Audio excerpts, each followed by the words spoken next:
You're out of the family business. You've always been a burden. Stop embarrassing us. Those were my father's exact words. In front of our board. In front of my siblings. In front of the entire staff I trained from the ground up. My name is Vanessa. And from wherever you're watching this, stay with me. Have you ever been exiled by your own blood while the world watched, like your existence was a stain they were desperate to scrub away? It was a Friday morning. Quarterly strategy meeting. The conference room smelled like stale coffee and betrayal. I just presented a new marketing blueprint. Something bold, data-backed, worth millions in growth. My brother called it too ambitious. My sister fake smiled. Then Dad stood up, hands shaking, and detonated my career. You're a burden. You're out. Effective immediately. Then he added, you've always made things harder. No discussion. No vote. Just exile. I didn't argue. I didn't cry. I simply looked at them, every face that had once claimed to be family, and said, understood. Then I stood up, gathered my notes, and walked out barefoot dignity in 6-inch heels. They expected silence. They expected shame. But what they didn't expect was what came next. Because while they laughed in that glass tower, they forgot who designed the foundation. They forgot who created the customer systems, who handled the legal filings, who held the passwords, the partnerships, the trust. And trust, once broken, doesn't scream. It slips quietly into the night and takes everything with it. 48 hours later, they had 56 missed calls on their phones. Not from me. From vendors. From investors. From regulators. And that was just the beginning. Because when you burn the only bridge that ever kept you afloat, you'd better learn how to swim. And my family? They never learned. They thought I walked away empty-handed. They had no idea I took the floor beneath them. By Sunday night, the silence turned to panic. Emails bouncing back. Partnership contracts suddenly flagged. Distribution pipeline stalled. Because here's the thing. While they flaunted titles and played family politics, I built the operations. I was the system. Every client relationship, mine. Every licensing renewal, managed by me. Every automation script, vendor list, supply chain node, all routed through the back-end portal I created 6 years ago. And when they booted me out, they never considered the legal clause in our articles of incorporation, that any structural changes required all original founders' signatures, including mine. Oops. The business they humiliated me in was now considered legally compromised. I didn't need to sabotage anything. All I had to do was log out. My brother called first. Blocked. Then my sister. Vanessa, come on, let's be adults about this. Adults? Adults don't humiliate their own in a room full of strangers. Adults don't erase your decade of sacrifice and call it business. I said nothing, but my silence echoed. That Monday morning, I met with the CFO quietly. Yes, the one they had fired 2 years ago after accusing her of being too loyal to Vanessa. She smiled when she saw me. I've been waiting for this day, she said, and handed me a folder. It contained everything. The passive shares they forgot I owned. The secondary holding company I'd set up under my middle name that still held 27% of the parent assets. And the royalty structure they signed 5 years ago without reading.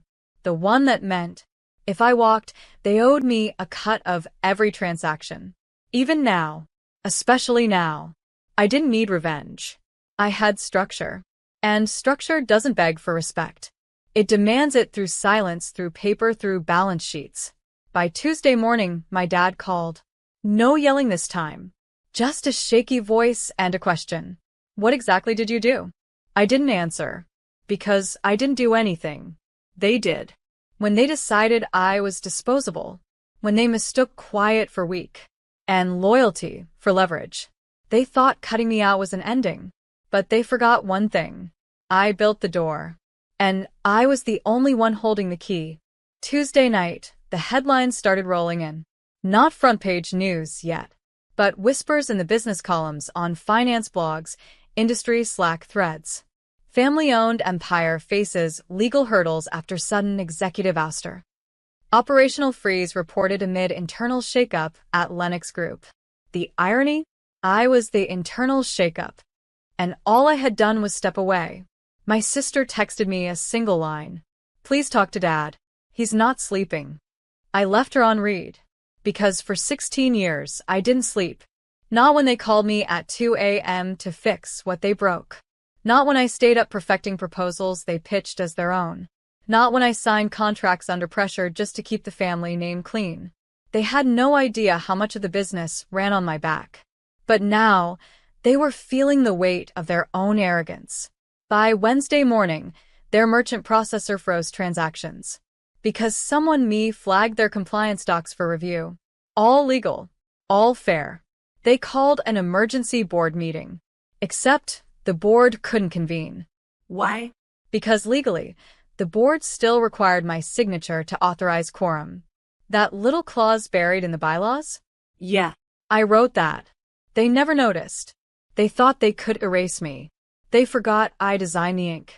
That afternoon, I sat at a cafe downtown, 2 blocks from the office tower I used to call home. I sipped a matcha and watched from across the street as the suits poured out in panic, phones pressed to ears, chaos blooming in every window. One of the interns spotted me. She walked over. Vanessa? You okay? I smiled gently. I'm free. She hesitated, then asked, Are you ever coming back? And for the first time in years, I answered with no doubt in my voice. No. Because I didn't lose anything. I left it behind. They didn't fire me from the family business. They freed me from the cage they built and called it loyalty. And what they didn't know, I'd already begun laying the foundation for something of my own. No board. No hand-me-down legacy. No thrones built on guilt. Just mine. And it was almost ready to rise. Thursday morning, my father showed up at my apartment. Uninvited. Unannounced. But not unexpected. I watched from the window as he stood on the sidewalk, coat wrinkled, eyes darting nervously like he hadn't stood alone in years. This was the man who once told a Fortune 500 CEO to get in line. Now, he couldn't even ring a doorbell with confidence. I didn't let him in. I stepped outside, closing the door behind me like I'd done that day in the boardroom. He didn't speak at first, just stared at me like he was trying to locate the daughter he used to control. I made a mistake, he finally said. I tilted my head. Which part? Calling me a burden, or doing it in front of 30 people? He flinched. Good. I was angry. You were pushing too hard. I thought you were trying to take control. I was trying to take control, I said. Because someone had to. He looked away. What do you want, Dad? He swallowed hard. We need you back. The investors are restless. Our distributors are threatening to pull. And he hesitated. Your siblings are in over their heads. I folded my arms. And he straightened like he still had authority. Like a man who forgot the crown had already fallen. We can bring you back in. Make things right. Give you a title. Senior VP. I laughed. Right in his face. Dad, I built the engine. I don't need a title to prove it. And I don't want back in. But this is your legacy. No. This is your legacy. The one that used me like duct tape for a leaking empire. His face collapsed. Like he finally saw the wreckage he'd made of me. But it was too late. Because I had already rebuilt. You can have your legacy, Dad. I said quietly. But you'll have to run it without me. Then I walked away. And for the first time in his life, he didn't call me back. Because even he could feel it. That door wasn't just closed. It had been welded shut. And I was no longer on the other side. By Friday, word had spread far beyond our circle. Colleagues. Clients. Competitors. Everyone in our industry now knew. Vanessa Lennox was no longer part of Lennox Group. And Lennox Group was unraveling. Their empire was built on my invisible labor. Now that I was gone, the invisible had become essential. Vendor delays turned into contract breaches. One of our biggest international clients, the Tokyo firm I'd personally secured, pulled out entirely. I didn't call them. I didn't have to. They emailed me directly. We trusted you. The rest of them never responded after the deal closed. Please let us know where you're going next. That last sentence said everything. Because while they were worried about fixing the house they set on fire, I was already laying bricks on new land. By then, I had partners, investors, my own legal team, And a name. Vale and North. My own venture, lean, elegant, and deliberately mine. I didn't just start a new business. I started clean. No nepotism. No inherited rot. No family ties wrapped in guilt. Just me and a hand-picked team that believed in building something better. Meanwhile, my father's calls grew more desperate. One voicemail. We can renegotiate the terms. Another. I'll name you co-CEO. Then finally, please, this can't end like this. But it had already ended. The moment he decided public humiliation was more important than private accountability. The moment they all looked away while I was pushed off the ladder I built. And now? The foundation they stood on was cracking. Not because I broke it, but because I stopped holding it up. That Friday night, I sat in a quiet corner of a rooftop bar, watching the skyline. Laptop open. Final logo design uploaded. Vale and North, built to rise. I took a breath, then clicked publish. My company was live. My story, no longer theirs to rewrite. I didn't need revenge. I had evolution. And evolution doesn't knock. It opens its own door. And builds a house you can never be locked out of again. Saturday morning, I woke up to chaos. Not mine. Theirs. My inbox was flooded. Investors from the old firm demanding answers. Legal teams CCing me on panic-fueled threads. Even former staff reaching out, asking if they could come with me. And in the middle of it all, an email from our biggest stateside supplier. Subject: termination of Lennox Group contract. We're moving forward with Vale and North. I didn't poach. I didn't beg. I simply built something worthy, and people moved toward it. Meanwhile, the house I left behind was caving in. My sister texted, "You're destroying us." I stared at the message, then whispered the truth aloud. "No, you destroyed yourselves. I just stopped pretending you hadn't. Because I wasn't doing this to them. I was doing this for me. For the nights I ate in my office while they dined on my wins. For the birthdays I missed to clean up their financial messes. For the years I stood at the edge of the spotlight, holding the ladder while they climbed. Now, that ladder was mine. And I was done holding it up for people who only ever looked down. That afternoon, I signed my first major partnership under Vale and North.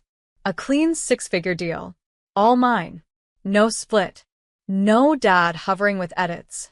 No brother's fake smile. No family brand to protect. Just me. Just earned. I didn't celebrate with champagne. I ordered Thai takeout with the one friend who never doubted me. And I told her, "You know what feels better than revenge?" She grinned. "What?" "Replacing everything they thought you'd beg to keep. Because while they were busy spinning damage control in boardrooms, I was rebuilding my name in silence. And for the first time in years, the silence wasn't painful. It was powerful. A kind of peace you only earn when you stop asking to be included and start carving out space where you never need permission to exist." Sunday evening, my father sent a letter. Not an email. Not a text. A printed letter, on Lennox Group stationery, no less. Like formality could undo what arrogance had broken. It was 5 paragraphs of stiff regret, hidden behind legal language and empty phrases. "We acknowledge your contributions. We regret the tone of the previous exchange. We would like to find a mutually beneficial resolution." There it was, mutually beneficial. The same phrase he'd used when cutting me out, as if betrayal were a business strategy. I folded the letter once, then dropped it in the trash. Because by now I understood something they never did. Apologies made under pressure aren't apologies. They're negotiations. And I wasn't interested in negotiating my worth anymore. That night, I got a text from Aunt Evelyn, the only one in the family who ever looked me in the eye and said, "You deserve more than they give you." Her message said, "I saw the news. I'm proud of you. They needed you more than they ever admitted." And for the first time in years, I let myself cry. Not because I was sad. Because someone finally said it out loud. They needed me. And they used me. And when I asked to be seen, they handed me silence and called it tradition. But now? I wasn't their daughter with a clipboard. I wasn't the shadow behind their throne. I was the woman who walked away from the fire and built a lighthouse. Vale and North was thriving. I had 5 new hires, an assistant I actually trusted, and my own office with windows that stretched over the city I used to walk through feeling small. Now, they called me ma'am. They asked me for terms. Because nothing shifts the ground like reclaiming your voice. And when I sat down that night, looking out at the skyline they thought I could never touch alone, I smiled. Because I didn't burn the bridge. I owned the land beneath it. Monday morning, exactly 10 days after I was publicly exiled from my family's company, I got the final call. Not from my father. Not from my sister. Not even from legal. It was from our grandmother's attorney. He was firm, polite, and very direct. Miss Lennox, per the late Mrs. Lennox's will, I wanted to inform you that the private family trust has shifted control to you, effective immediately. I froze. What? She believed you were the only one with the strength and vision to preserve the legacy. She left a letter. I'll send it today. That afternoon, I held my grandmother's handwritten words in shaking hands. I saw what they did. Every year, every meeting, every cut they made into you, and called it family. You never needed their permission, Vanessa. Only your own. I don't remember crying. I remember breathing. Like it was the first full breath I'd taken in years. They thought they'd throw me out. But they were never the gatekeepers. They were just the noise. I was the one holding the ground. 2 days later, headlines followed. Lennox heiress launches rival firm, gains control of private trust. Family feud sparks new era. Vale and North declared a market disruptor. I didn't respond to press requests. Didn't post a single quote. I didn't need to explain myself anymore.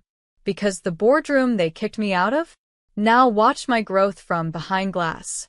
Because the father who said I was a burden now held meetings in silence, hoping no one asked about me. And because the company they thought couldn't function without me, They were right. it couldn't. And it didn't. And it won't again. Not without the woman who built it blindfolded and barefoot, who kept the walls up while they painted their names across them. I never shouted. I never threatened. I simply walked away. And everything they thought they controlled followed me. That's not revenge. That's truth finding its voice. And when it speaks, it doesn't ask for justice. It becomes it.